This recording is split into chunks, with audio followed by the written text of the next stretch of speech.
I'm Veronica Pedrosa in Kuala Lumpur. The top stories on Al Jazeera.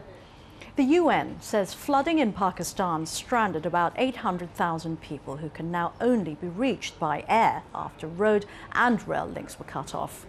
The UN's humanitarian chief, John Hobbs, says the rescue effort needs more aircraft, especially helicopters.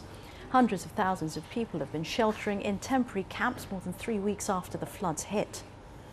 At least 4 people have been killed and 10 injured after Tropical Storm Mindole hit northern and central Vietnam. Thousands of hectares of rice fields have been flooded. Nearly 90,000 people were evacuated from low-lying coastal villages before the storm arrived. Chinese state media say the flight recorder of an airliner that crashed on Tuesday night has been found. The pilot was among 54 people who survived the disaster, but 42 bodies have been taken from the wreckage of the Henan Airlines jet, which came down just outside an airport in Yichun City. It's China's first major air crash in 6 years. The US has condemned an attack on a hotel in the Somalian capital, which killed 32 people, including members of parliament. Al-Shabaab rebels say the group's special forces carried out the attack. The assault came after the group declared war against the African Union peacekeepers deployed in the city.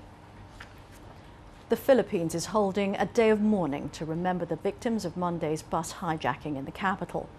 Police have admitted they made errors during the crisis in which 8 tourists from Hong Kong were killed.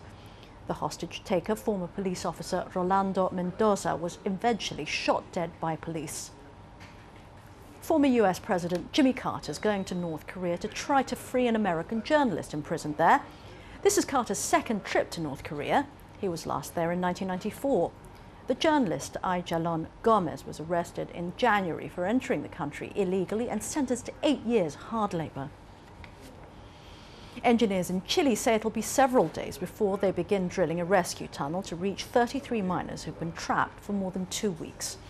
The miners are receiving food, water and medical supplies through a narrow borehole, but they face a 4-month wait to be rescued.